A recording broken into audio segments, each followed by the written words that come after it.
Hey everyone. Yeah, I thought I'd do a bit of a, believe it or not, a audio video review. Like I said, I'm here to do an audio video review, believe it or not, of Sonic 283. And yeah, it's hard to believe. I did get 283 today in the mail. I did a bit of a text review.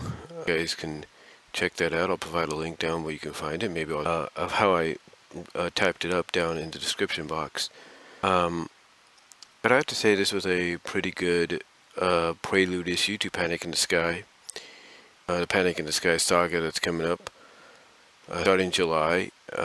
And from what I understand, it's going to be running from late July, early August, early September, late September, early October, and basically into late October, early November. So you're looking at the beginning of November as being the end, the end of October at the beginning of November as being the ending of this saga, and overall this whole Sonic Unleashed or kind of Shattered World Crisis arc.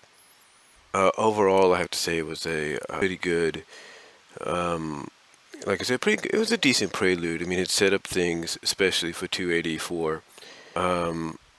Basically, we start off with, with Sonic and Sally doing a live streaming broadcast with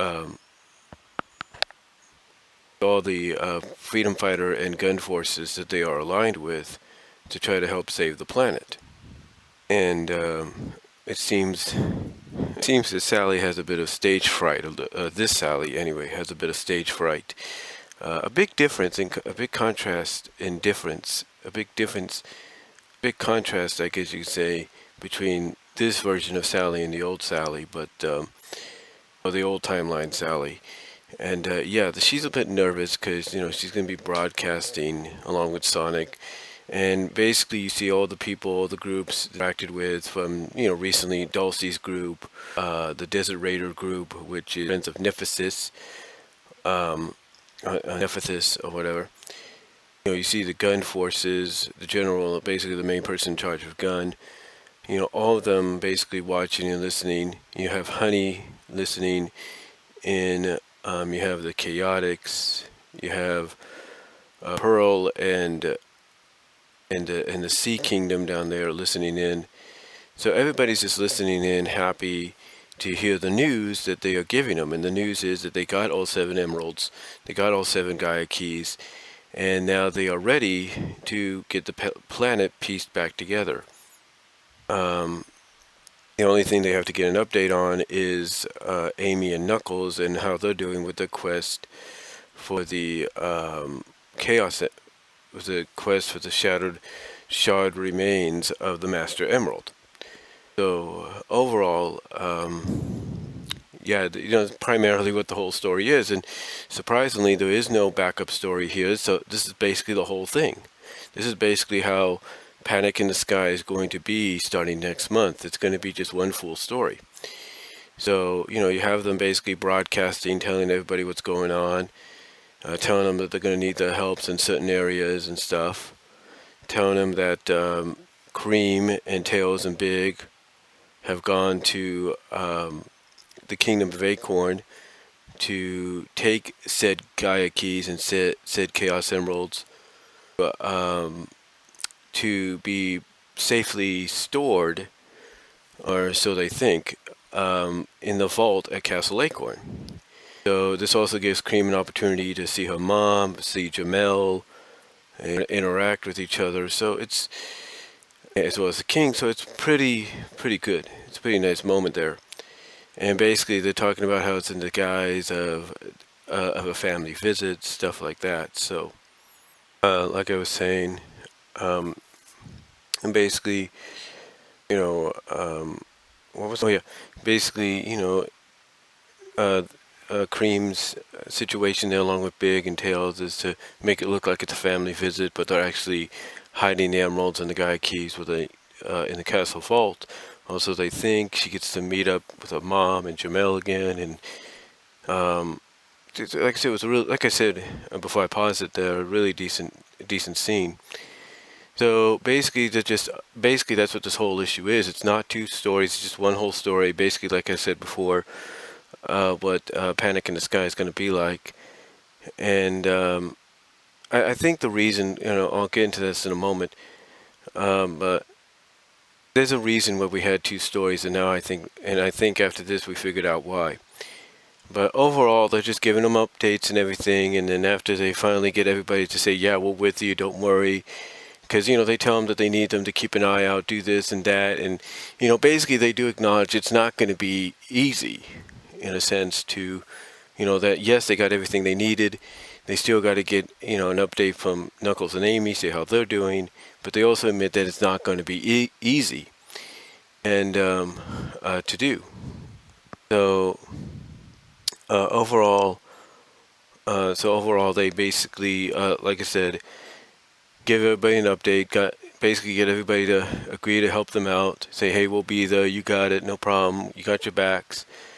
The one scene though with the Desert Raiders is kind of unique because, like I said, they're friends with the local egg boss there, Nephesis, and she basically tells them, look, I think is telling Sonar, hey, don't worry about it, keep calm, I'm not going to tell Eggman, da.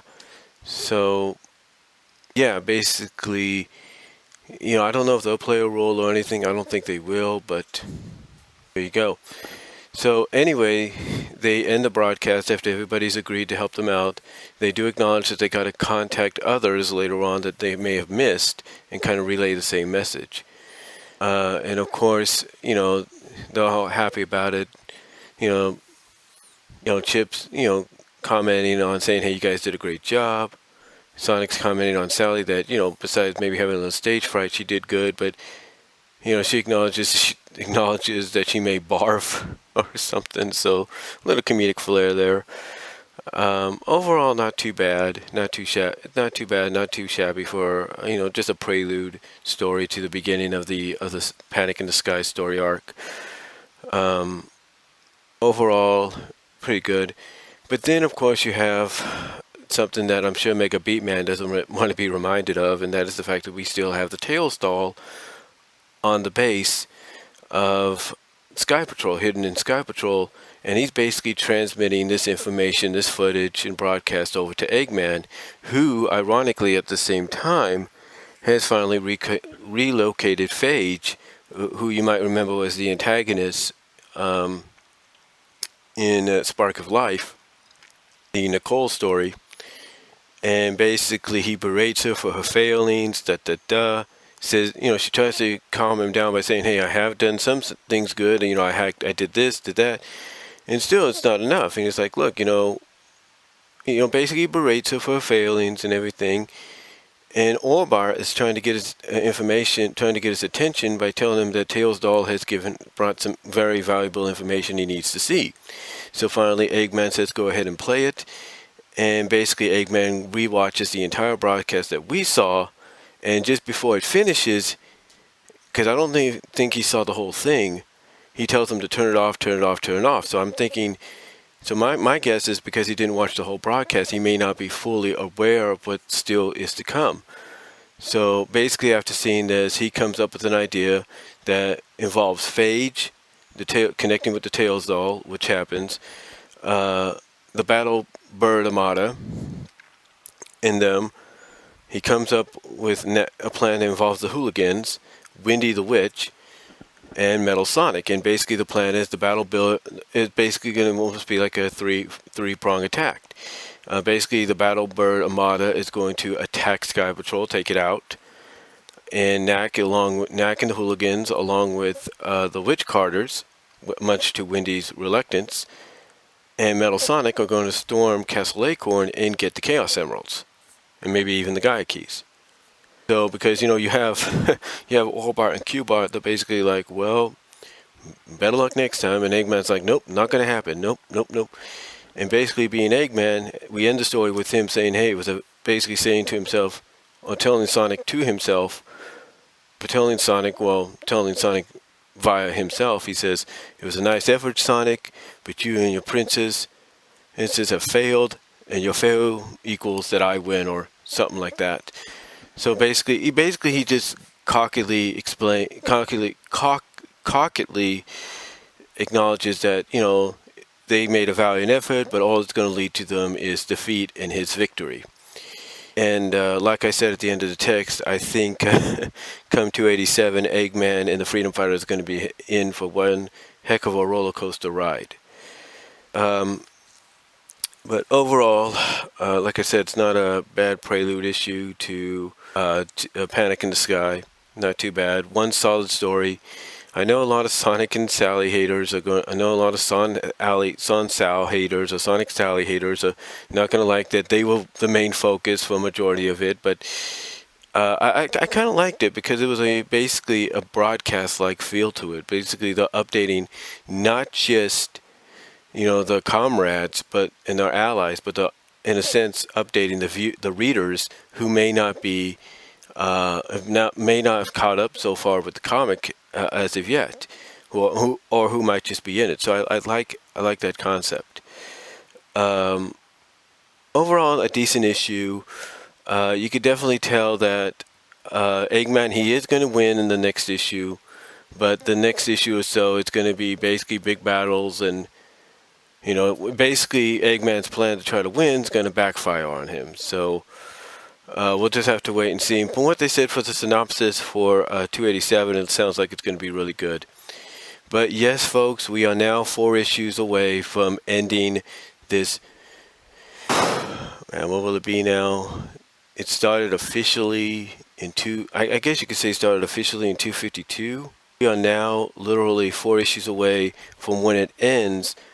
Will literally be a 35-month long saga or 31-month long saga, depending how you look at it. So a 30-month long saga, like I said, depending on basically about 35 to 30-month long saga, depending on how you look at it. So really, just almost a little over 2 years worth, and yeah, it's wrapping up finally.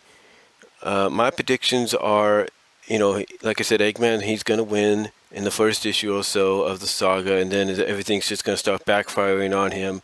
I've got a feeling that when we get towards the prelude or the epilogue for this, the Freedom Fighters are going to finally confront him, wondering why he just cannot accept that he's never going to win. And I got a feeling we're going to get an answer out of Eggman that has to deal with Gun.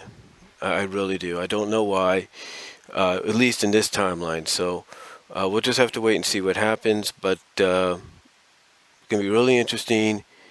And I think basically it's going to go back to a format we had even when Penders and Bowlers was in charge, where Eggman has his own place, which is Eggman Land, and maybe even the Lost World if he ends up getting that. And the Freedom Fighters have the rest of the planet, and Eggman's home base is Eggman Land. Their home base is virtually everywhere through Sky Patrol and the Kingdom of Acorn and stuff. So it's going to be like that. It's going back to that. So it's going to be really interesting to see how we get there with Panic in the Sky, because they haven't said that we're going to have, because they haven't acknowledged no deaths or anything that are going to happen or any characters dying.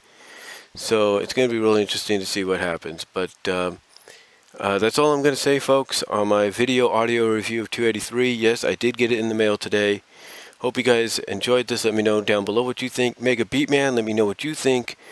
And what do you guys guess is going to happen throughout the saga? And what do you think is going to be the epilogue afterwards and as we go forward into 2017? Let me know.